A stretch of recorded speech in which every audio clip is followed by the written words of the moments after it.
Hello and welcome to Able Diaries. We are on the verge of potential World War III, major looming recession. Do you have anything optimistic to add? Oil price went up 20% this morning. What does that mean for us, though? Sad.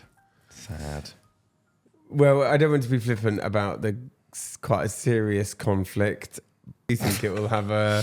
So I didn't mean to start on such a depressing topic. However, that is interesting. If you're like an architecture student or a young part one, it's going to be fascinating over the next 12 months to see what the sort of shrinkage in the more foreign projects are coming back to London. If the amount of revenue that a lot of companies we know are relying on this Saudi work slows down, it'll be fascinating to see how it's all going to change. I think we're fine because we do a lot of construction projects. Unique global insights. There you go. Well, it's been a big week because I was on my first proper podcast where I was interviewed. Never happened before. That was great. You've been at MIPIM and we were desperate to try and capture this today. So, white man in blue suit, what did you learn in MIPIM? I am actually wearing my MIPIM Is that your uniform from MIPIM? Yes, it is. Just keeping that vibe you going. got keeping the vibe going. No, I happen to be wearing it for something else, actually. I just love it I don't know. I'm a big defender of MIPIM. Do you feel powerful in it? You feel like people respect me. One year I went in this sort of architect's clothes of like mufti, as nobody calls it. But you know, your sort of your French worker's jacket, your yellow shirts, your camper shoes, your baggy, you know, looking like you like Monty Don basically is the architecture thing. And you just can suddenly feel a bit like the boat doors closed to you. Well, I said it on the last week's podcast. The coolest thing about MIPIM is that there are asymmetrical introductions and you go on these. The panels are not that well attended, so you go and there might be 18 of you, and you can meet the head of development for Core, or the head of the council for Waltham Forest, or the deputy mayor Jules Pipe, the deputy mayor for planning, or whoever. And suddenly, if you're standing there not looking like you're taking yourself seriously, you know. So come on, you've been through a lot. How are you feeling good vibes? It's not quite as fun as it used to be. Different, like I think.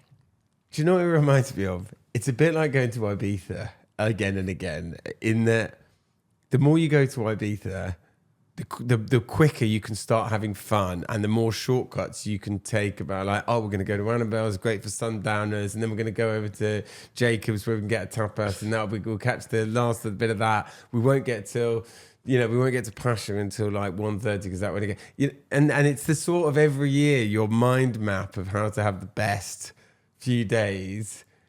No, I'm not sure Ibiza is necessarily the only parallel, but the first. But are you also then seeing the same? Oh, it's Jeff again. Yeah, he's still doing the. Yeah, he wasn't as good as last year. Looking older than you did last year. But then you go to MIPIM and you're like, okay, yeah, I know Manchester has a nice thing on a Tuesday, or London stand, you've got to be there for the launch on the Tuesday morning. Oh, the Kia party is always really great fun, and it's in the middle of town, so you can get there and go somewhere else. I must see that. And then you have a good framework.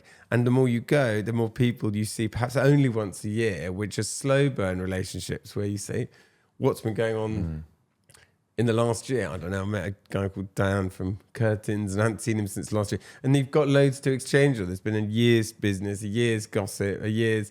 And so you see people every year and you build... So it still feels relevant. Oh, yeah, definitely. I slightly thought it might be more poorly attended because people were physically stuck in Dubai. Yeah.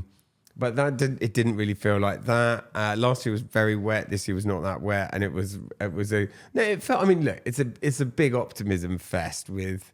everybody saying why things are going to be fine, but it did. How did you get to go on the Saudi stands or anything? Were they still because when I went, what was it last year? It was like they had huge halls with these massive models and stuff. Or did they still had a bit of that, the new Maraba and the things around Riyadh.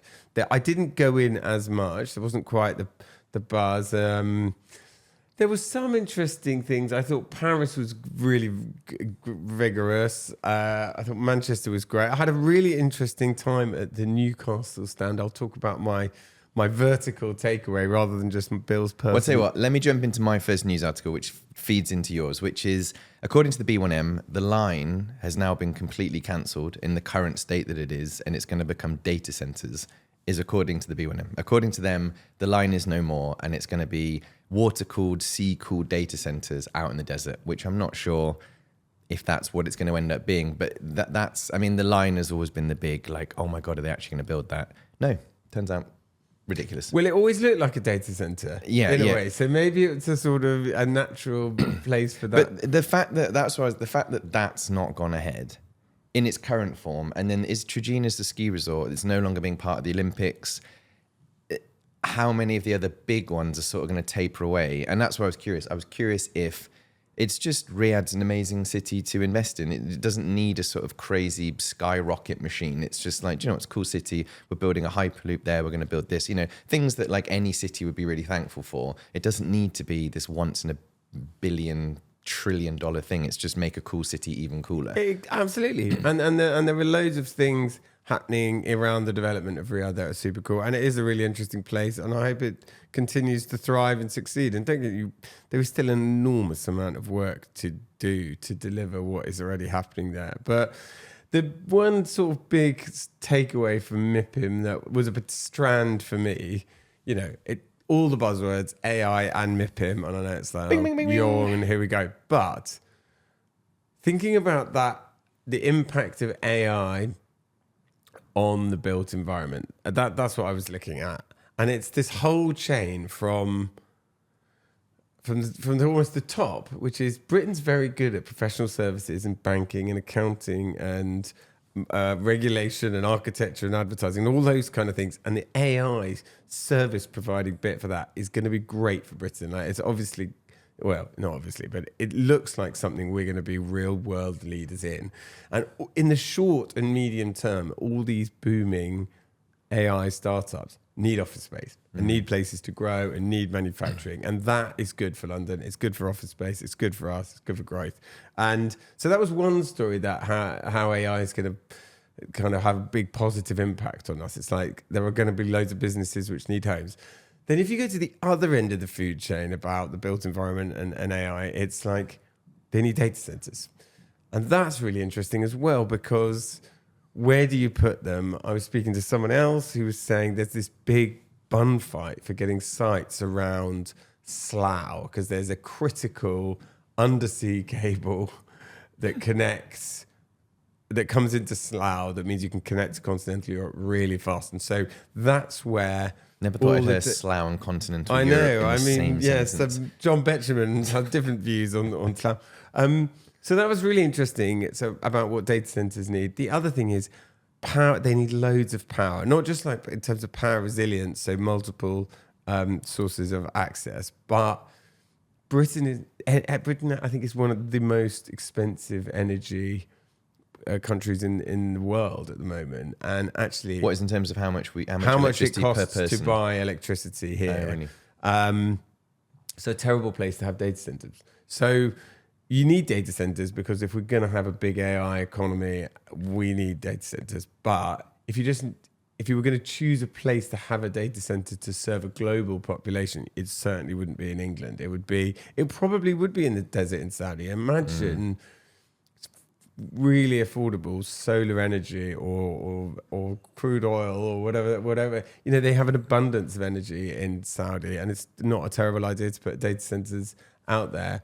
In England, we need them because they need to serve the economy, but actually it's going to be in a very expensive place to run it. And then I thought there was another interesting debate around councils and data centers. And this was all in the Newcastle stand where it's been identified as a growth area for data centers.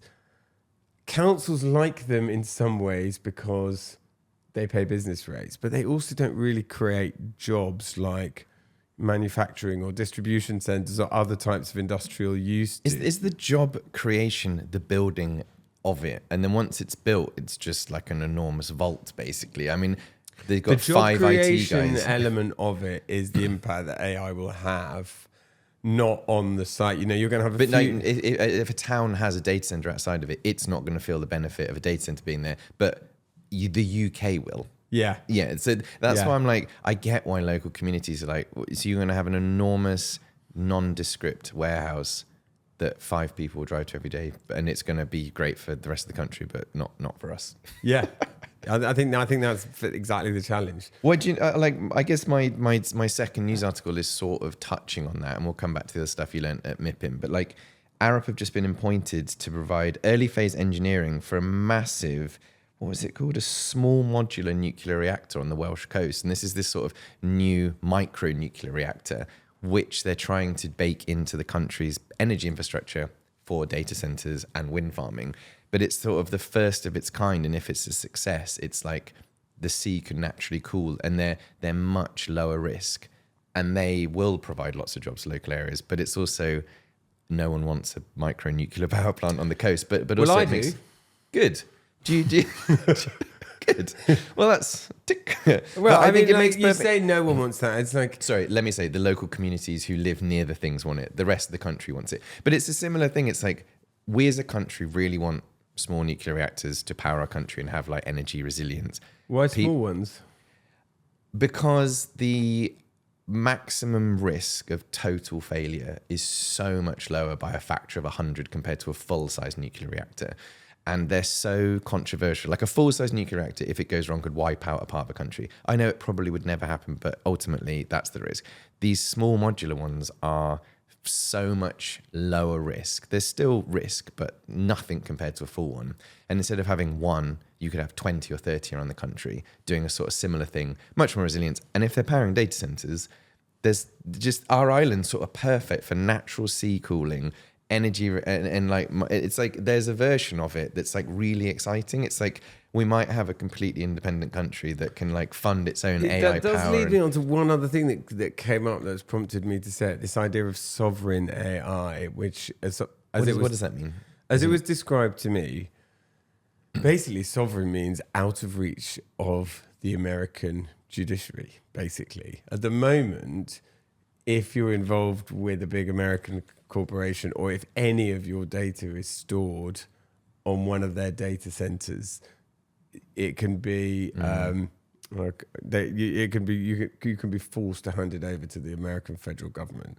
And we're seeing kind of broadly some misuse of that power, perhaps, and this isn't a politics show, guys, but we are seeing, the suggestion that, American power is not exclusively a force for good. What? That's a hot take. How dare you? Well, no, but it's making people think, so sovereign AI basically means it's sovereign as in it's completely independent. So although it's not a huge market, sovereign AI, it is a market. And actually it doesn't really matter that the power is quite expensive because the need or the problem it addresses is of kind of fundamental importance. No one's really understood how to silo data properly when it's just a sort of global AI system. That makes a lot of sense. I guess my number two news thing feeds back to yours, which is Google have just been awarded £5 million by the government to create an AI planning portal. Oh, that's good. Good to see a plucky underdog getting a lovely handout from the... I was invited to go on the Open City podcast yesterday, and this was one of the news articles, and it was just really interesting. And thank you to Merlin, Paige, and Francis who did it. It was really good fun. Made me think. Do you think they'll listen to this? No, I don't think there's going to be any overlap. You listen to mine. Yeah, I went on theirs and I was like, we don't take our podcast this seriously. I mean, they had editors, they like re-recorded stuff, they had a script, and I did apologize to them. Professional. Yeah, it was a bit odd. I was like, we're professional. And each question had like 4 sort of sub questions. And I was apologizing, like, I know how I talk and I'm never going to be able to keep one of my answers like that. And they were very nice about it. But one of the things that came up was, what does that mean for the planning system? And I broke it down into sort of, if you're like a residential homeowner, I can't see anyone having an issue with a really great AI system. I have a house. It's so confusing. I did a pre-app for some solar panels on my house in 2025 and I still not had a response back. No, 2024, December 2024. And I'm like, I'm an architect. I'm inexperienced and that's confusing. So I think if you're a homeowner and you can click a button and find out, okay, what's the maximum I can build on there?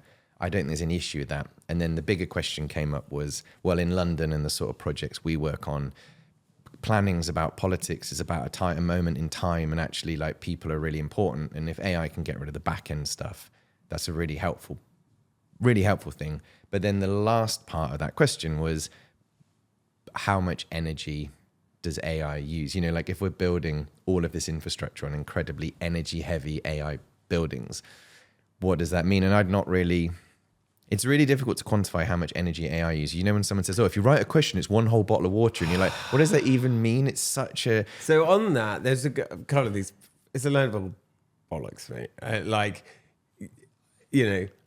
The cooling, I was speaking to a man that builds these data centers. The cooling is a way of reducing power. It doesn't in itself need cooling. It's a way of saving money on energy. So you don't need to be near water. The second truth is all of the current AI applications in the world are the same carbon as a jumbo jet flying continually around the globe, of which there are many hundreds and tens of thousands. So it's a big misuse. And a friend of mine in the civil service who will remain nameless says he's getting so frustrated because, you know, they could slash some of the workflows, but the government seems more worried about like the AI carbon footprint than the benefit that these tools, you know. So I think it feels like a massive red herring. AI is coming, and the idea of we're not going to use it because it's the same as a flight to Malaga or something. I think it's... Well, my Speaking directly. Yeah, my take at the end of it, and you should listen to the podcast, it's on Open City. But the point is that the professor, I can't remember the name of the professor, but the trajectory of AI is that AI at the moment is a large language model, it's just growing and growing. However, they've predicted almost everything within a year. They think within a year or two, the AI will become a sort of AGI, which is like it can start to think for itself, agentive. It can think for itself properly, and suddenly all of that power will suddenly become 100 times more efficient and then once AI can slowly start to incrementally increase the efficiency of what it's doing, those data centers will just do more with the same amount of power. That's they're sort of trying to get to this moment which they've not quite got to, where it's like nothing's true AI at the moment. It's this repeated language, whereas true AI can program itself to become more efficient. And then I think Skynet happens, and I think we all get taken over by robots in about 20 years. And then there's a resistance, and at the end of that, it's actually great for the Earth. But we've got a rough 100 years, is what I'm saying. Who scorches the sky? Yeah. Who's first? I think it's us first to get rid of the solar panels. It's a documentary. I can't remember what it's called. Yeah, go on. And then anything else you've got from your MIPIM travels? I mean, it's a bit of an optimism fest, and you come home and you see so many people, and you've set up so many meetings. But I think that the real takeaway was, you know, don't wait for the rain to pass, dance in the rain kind of mood. People are still going to... What do I do with that information, though? Do I dance now? We're a smallish business. Well, we're a small business, and we feel very conflicted. You know, we've had a really busy 6 months. We're taking people on, but we have very little visibility on exactly what work is going to look like over the summer, and that's not very relaxing. But I sense that it is there. I mean, we've got 12 proposals out at the moment. We've hit our 20-minute window. That's good. That means we're... I really love that keep happening. Professional. No, it is. No, and we've got 12 bids in, and we're waiting to hear from them, and people are still bidding and still pricing. And look, you read Bradley Baker this morning on the chief executive call. You know, the economy needs office spaces. If we are going to drive this growth, there are people who need this space, and we're the people that, you know, provide that. And I'm broadly optimistic. I just don't know exactly. You know, you can't really predict what it will look like. I met the CEO of a storage company last night for a drink, and he was, you know, they've opened 12 sites this year. They had 4, and now they've got 76 across the UK. And okay, it's a storage unit, but in a way, it was really interesting about it. I was saying, what is driving the this boom?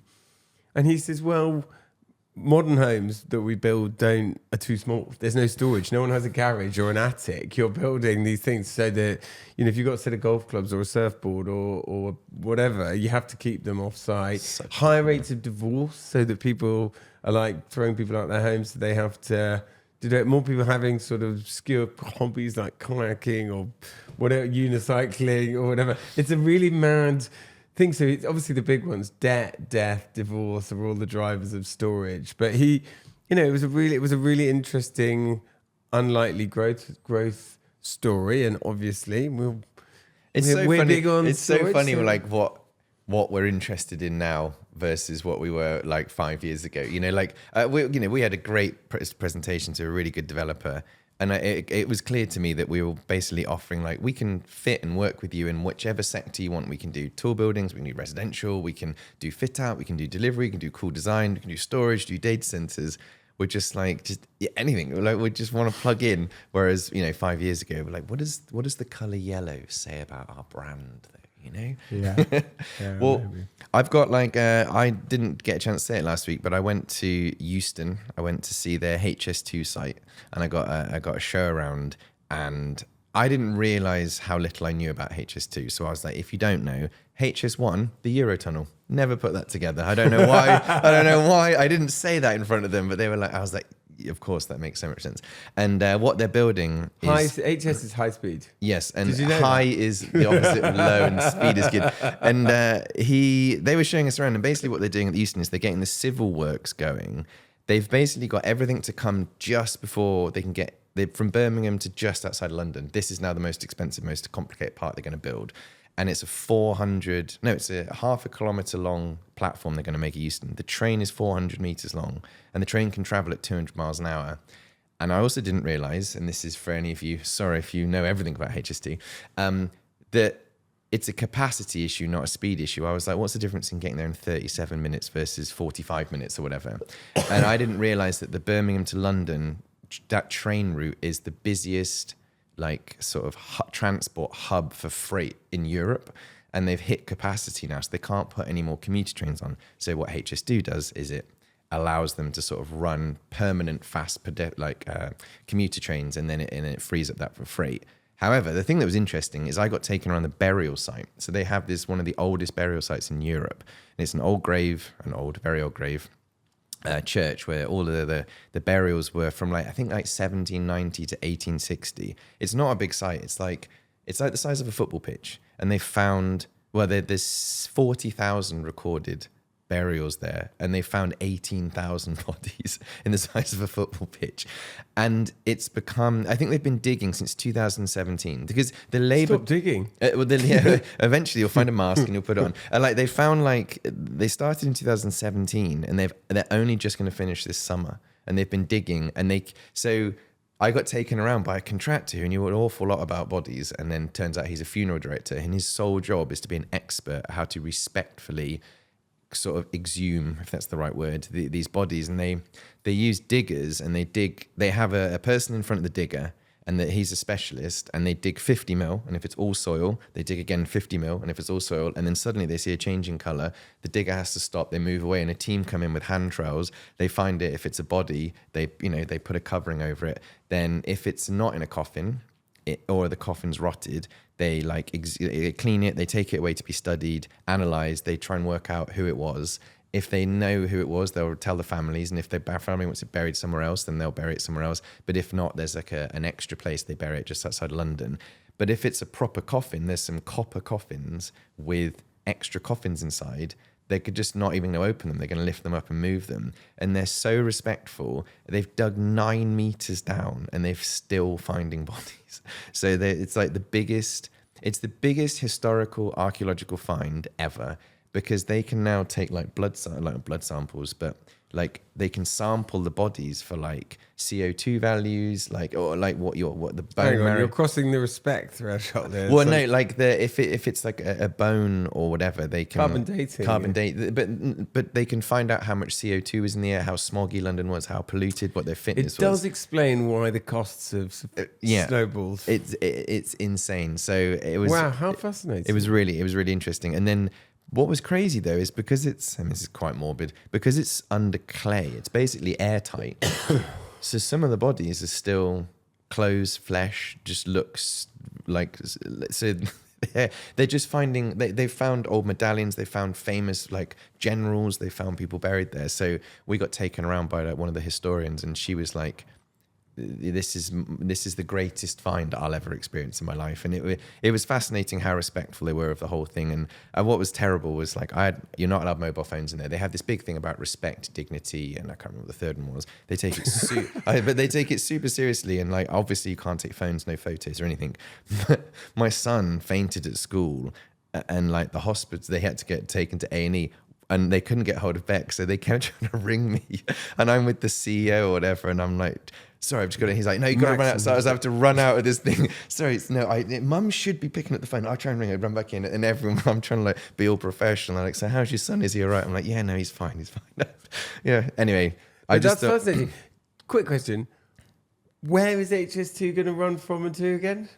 Birmingham to Euston. Nowhere else. It's going to stop at like 9 other stations along the way, and I can't remember the name of the stations. I'm a London guy. I just know the London stations. But what's crazy is not only like I don't know if you go to Euston Station. It's one of the most terrifying stations when it's full because everyone just sort of piles in. They've said it's completely over capacity, so they have to like kettle people outside to stop it like a festival. Stop people surging in. So they're going to rebuild the office block above the Euston Station. They're going to rebuild the station. They're going to rebuild the tube station, and they're building HS2. All at the same time, and it's one of the biggest infrastructure projects in the country. And no one's ever dug. They've got this boring machine that's digging under, and they're going to have 9 railway lines all connecting to go in, and it's going to be above the Northern Line but underground in a concrete cavern that no one's ever done in the history of like infrastructure. And I'm like, it's going to cost amazing. But yeah, it was just fascinating. Amazing. Yeah, it was very cool and good to them. But that looks bloody complicated. So that is. Do you have any more news? No, that's me. Okay. Well, that's the end of our show. Ian Watters, if you're listening, you have to write red squirrel on a post-it note and put it in because you claim you listen, but do you to the end? Anyone can do that, by the way. Anyway, thank you for listening, and we're back next week. You're going to UK Reef. Is that next week? No, plenty of time. No, it's the week after. Okay. No, is it? I thought it was next week. No. I hope not. Let me double check. You love UK Reef. I love UK Reef. I love all of these. They're really good. No, they do. We'll come back. It's great. It's great fun. Sun always shines in Leeds. Brilliant. Thank you so much for listening. Bye. Bye.